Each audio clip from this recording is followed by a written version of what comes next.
Steve, this is amazing. Tell me about it. Yeah, so this is our Roachdale depot for our new metro vehicle service. It's one of 9 depots that we have dotted around the city. This is clearly our newest facility. So it will house our operator. Brisbane City Council's operator is called Transport for Brisbane. And this has facilities for our admin people, our driver login desk behind us here, and then our maintenance people and all of our vehicles and charging equipment. So on this displays here we have our live recording of our network performance operation. So you can see on the plan there is the 2 metro lines that will be in service very soon, Metro 1 and Metro 2, running from the south of Brisbane here at Roachdale all the way up to the north at the Royal Brisbane Women's Hospital station, and then out to the west at University of Queensland Lakes. So in Brisbane we have our CBD environment, our business district, and then large trip generators in the city are our universities and our hospital precincts. And then in the south here we have a technology corridor. So we have along our busway corridor, which is adjacent to the Southeast Freeway, is a lot of industry and technology buildings that are serviced via busway stations. Steve, tell me about this program, the Brisbane Metro program. The Brisbane Metro program is a really exciting project for Brisbane City Council and the City of Brisbane. We're introducing 60 new metro vehicles, which are battery electric vehicles. Where we currently stand today is the Metro Depot, located in Roachdale in the south of Brisbane. Here's where we will stable those 60 vehicles.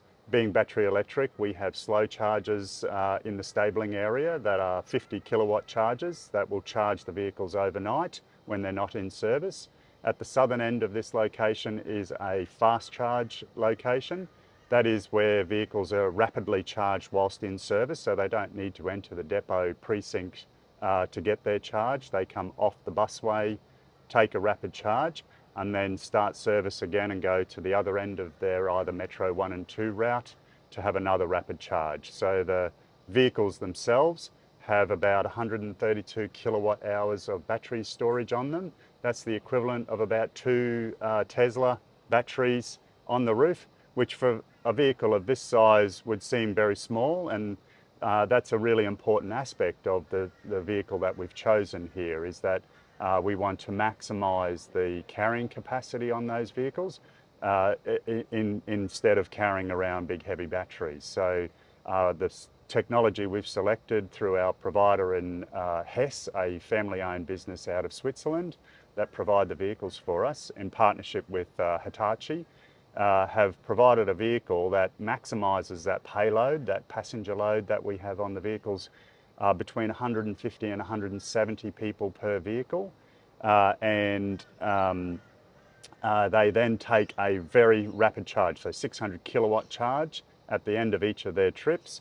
Takes about 4 to 6 minutes at the end of a trip to recharge and go back into service. In that time, our drivers have their break or get ready for the next introduction of service. Great. At the far end of the depot here, we also have the maintenance facility. So Brisbane City Council maintains its own vehicles, employs its own operators, and provides that service in contract to the state government. Steve, how does this service fit into what you're already doing? Kind of describe how the program works. Yeah, great question, Paul. So in Brisbane City Council, we operate the public transport system on our bus network. We also have a rail network in the city as well that's operated by the state government. And a really important feature of the introduction of the metro service into our public transport network is that we're also introducing what's called Brisbane's new bus network, and that is whereby we're transforming the existing bus network, which carries about 66%, 2/3 of all journeys on public transport in our city are taken on buses operated by Brisbane City Council. So what we're doing is that we're changing that bus network to connect into and interchange with the introduction of a high capacity, high frequency service. So traditionally, our buses carry everybody into the city, those people needing to work in the CBD, carry in full in the morning, come out relatively empty in the morning, and vice versa in the afternoon. And what we're doing through the introduction of a high capacity, high frequency turn up and go service like the Metro is changing that bus network so that we can provide more services in our suburbs to connect into that dedicated busway infrastructure that's already in place in our city. So that particular busway or busways through our city has been a raging success, and as a result, the city needs to make these significant changes through the introduction of the Metro services to be able to connect in, provide greater efficiency, reliability for those services, and then in return give more for suburbs, outer suburbs, to be able to connect into that new trunk service. So tell me about this beautiful new vehicle. So our new Metro vehicle is 24.5 metres long. It's what's called a bi-articulated battery electric vehicle. So it has 2 articulation joints located in there. Our other vehicles on the network are 18 metres long in comparison, or 12.5 or 14.5 metre rigids.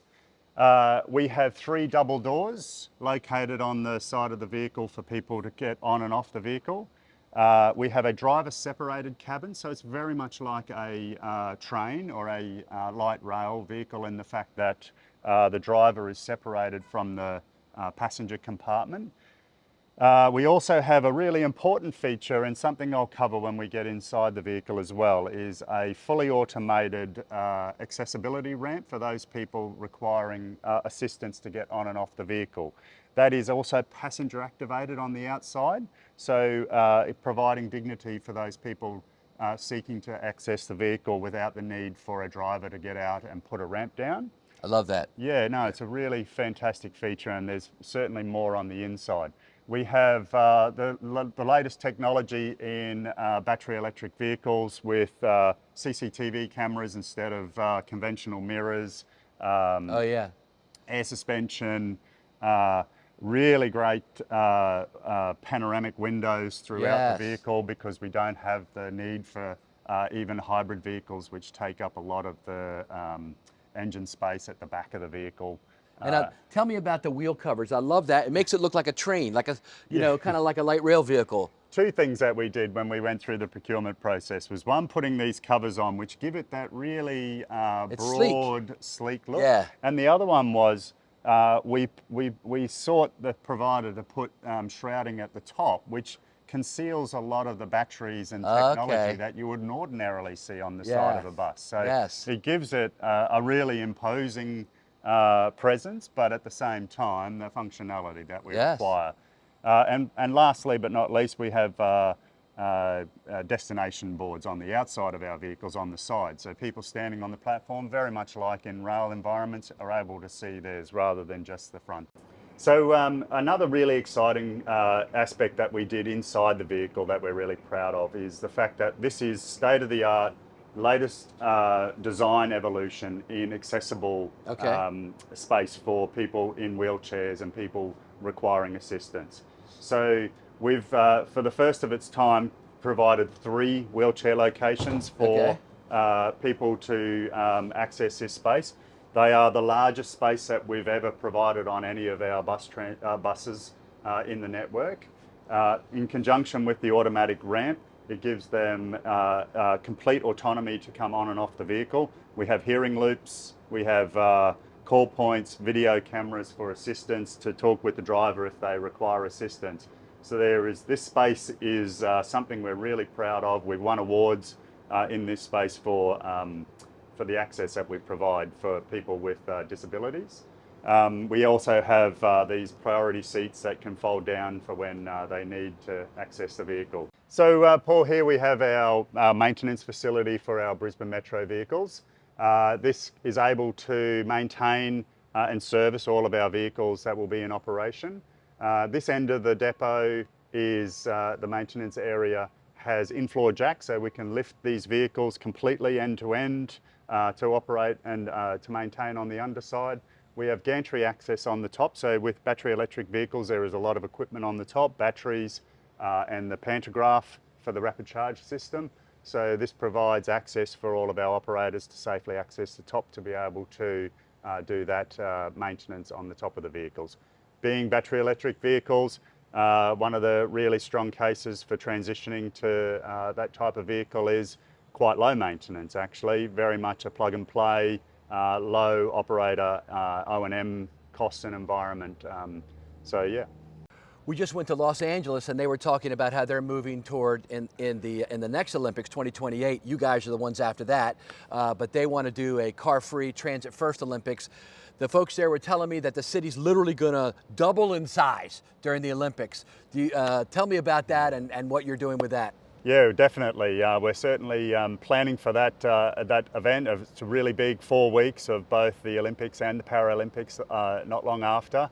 And a lot of our venues are located on existing corridors that we service with our bus network. And the plan is that we'll change out those bus networks for our new metro services such that we can connect to those really important Olympic venues located in the CBD and out in the suburbs as well, where the events will be held.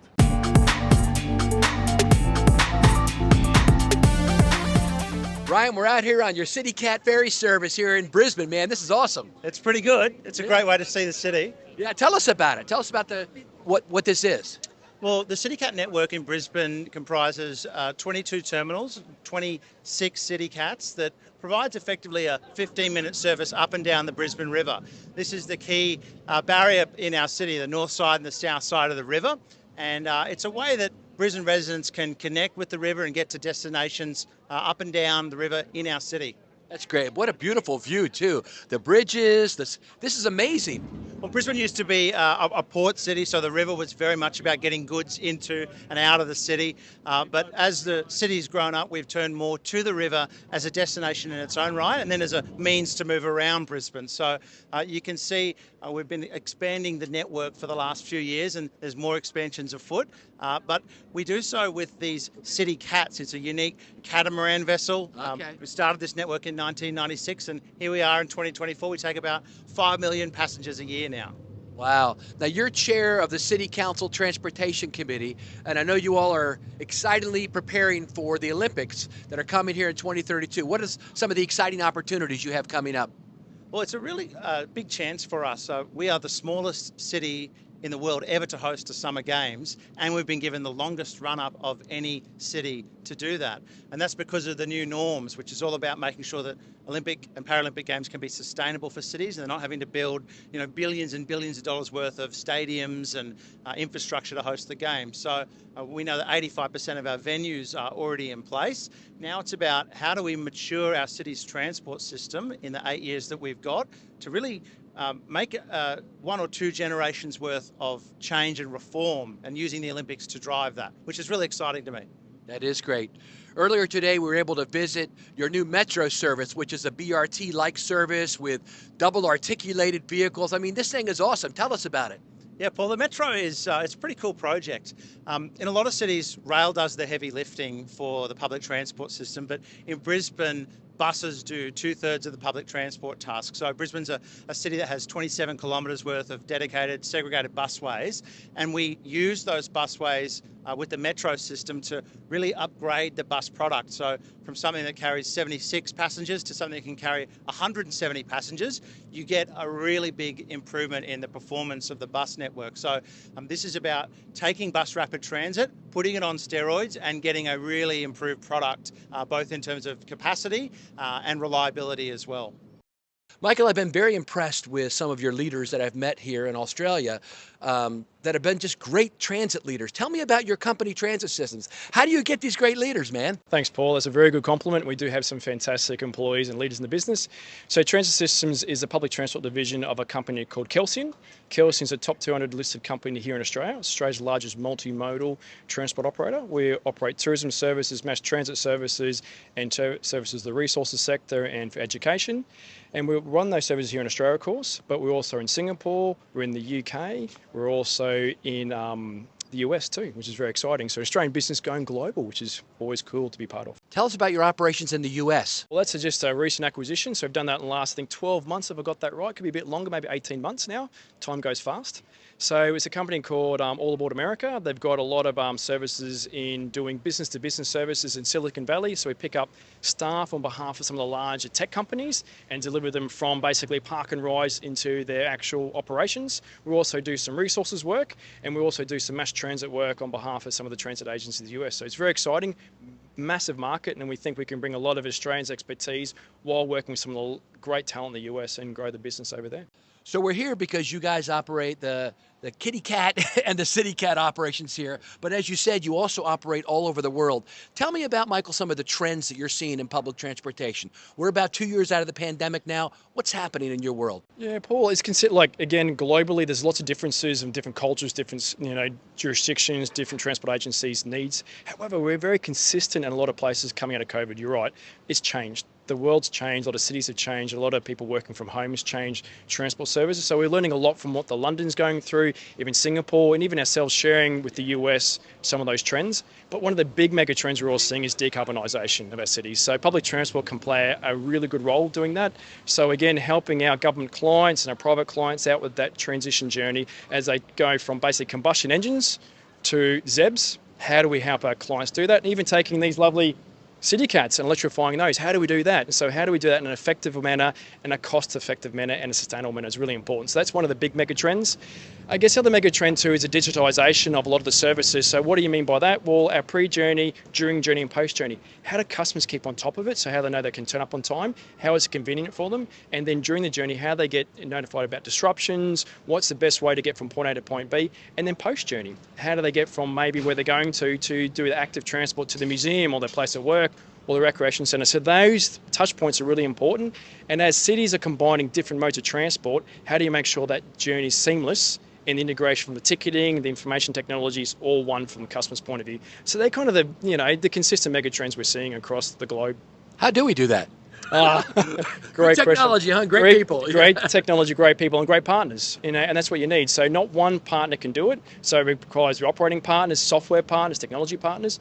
You think about the exciting place, even companies like Microsoft are really trying to get an Amazon into mass transit data. And as I understand, the data that we're producing is immense, understanding travel patterns, behaviours, and the exciting journey of AI. How is AI going to predict those patterns, give information to customers to let them know we're thinking you're going to travel here today, this is the best route choice, and vice versa, giving us really good data so we can develop the best networks and the best designs to make sure we're not just meeting customers' needs but exceeding them and working with the government agencies on that.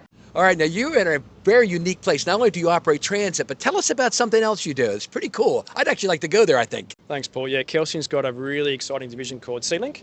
So SeaLink, apart from operating a lot of the ferry services you see, including these guys here, we also have a tourism part of that, which actually operates a resort called Gary Island, on Gary Island, which is known in Kingfisher Bay. And that's an ecological resort where people can go and travel to an island called Gary Island, which is also known as, used to be known as Fraser Island, and people can have an immense experience on the world's largest sand island.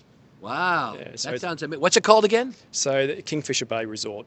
Very good. And Gary Island. So it's a very famous island here in Queensland, and it's heritage listed, I think, but it's got some amazing scenes and scenery to do that, and the resort is fantastic for people to experience the island and actually get out on one of our buses or one of our ferries and go around the island or experience what the island has to offer.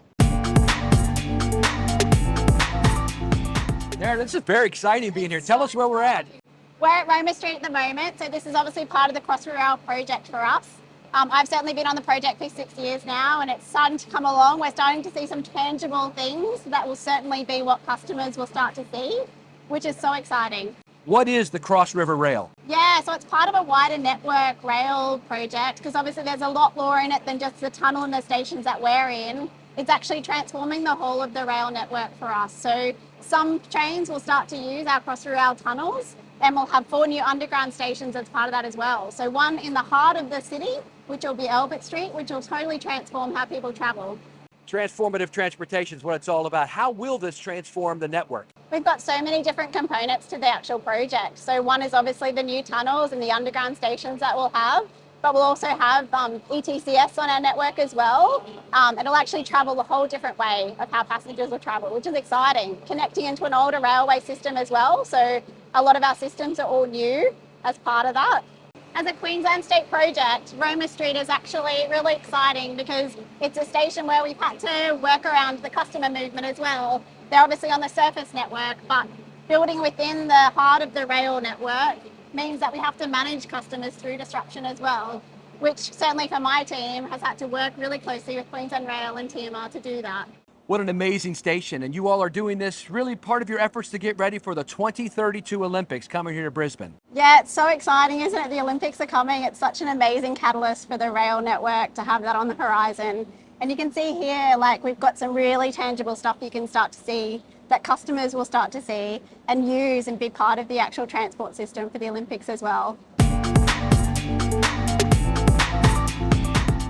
Steve Butcher, great to see you again. I saw you 5 years ago, my last visit, and we're seeing you here in the Gold Coast at the Austrail Conference. Yeah, I can't believe it's 5 years, Paul. So welcome back, and certainly an industry that keeps growing. That's right, and you guys are a big part of it. I was so excited to be able to go to Melbourne at the start of this trip and visit some of the folks on your team that are taking over the Yarra Trams project, which is the largest light rail or tram network in the world. Tell me about that some. Okay, so the Yarra journey makers operating Yarra trams are really the heartbeat of the state of Victoria. It really connects lives throughout from the city into the suburbs and back. It's also really iconic, so what an exciting time for ourselves in Transdev, really taking on Yarra trams and taking it into the future. Got lots of great plans. Some of those great plans are what we do with rolling stock, what we do with infrastructure, and most importantly, how we bring that Yarra journey makers into the lives of not only the staff but our travelling public as well. Now, you're an executive with John Holland in one of the big infrastructure companies around the world, and here especially in Australia. Tell us about some of the other big projects that you're working on here in Australia. At John Holland Group, we're doing an amazing amount of work. We're fully one of the largest end-to-end rail providers in Australasia.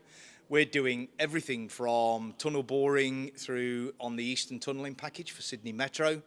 We're currently just gone with our partners, MTR and UGL, in terms of the extension from Sydney Metro from Chatswood out to Sydenham. And John Holland, in terms of the construction side, has just been doing some work in terms of taking that extension out to Bankstown. On top of that, our rail services team is doing everything in terms of rail, signal design, from places in the Pilbara with Rio Tinto and BHP, all the way through the eastern seaboard in terms of lots of work on our rail infrastructure network, in terms of work for Sydney Trains, work for Melbourne Trains and V-Line. Wherever there's a railway, we're doing some work on it. Since you all operate in so many places around the world, can you give us some of the trends you're seeing in rail transportation around the globe? Okay, so some of the trends that we're really starting to see is that modal shift again after COVID. We're starting to see passengers come back into the rail, but most importantly as well, that end-to-end journey from door to door is starting to really take off. So a lot of that trends that we're seeing in the major cities, such as Melbourne, Sydney, Queensland and lots of other places, is we're actually starting to see that transportation from end to end and people leaving cars back at home is starting to grow again. And that's certainly been enhanced by some of the initiatives, certainly in Queensland where we are today, the 50 cent initiative, all of those trends. In terms of driving great service from our operators into the customer, we're starting to see people taking a real interest again in that end-to-end journey. Steve, you come from a family of railroaders, right? Your father and your grandfather were involved? Yeah, my grandfather was a loco superintendent and my father was a train driver. So rail is really in my blood. I joined British Rail at 16 and 43 years later, this is what you see. So the advice I would give to a young Steve Butcher is nothing is off the table. It's an amazing industry with lots of different opportunities. Wherever you are around the world, rail is really making a difference. And I would implore any youngster, it's a great career. I guess the real advice I would give is always give everything a go, always try new things, and never be afraid to be slightly nervous when taking a new job, but give it a go because that's the most exciting part of progressing your career. We wish you the very best as you continue to promote rail here in Australia and around the world. It's in my blood, and certainly talking to people like you, Paul, and the industry at Ausrail in the Gold Coast, you've only got to see the excitement and energy coming through from everyone in terms of what rail means to people.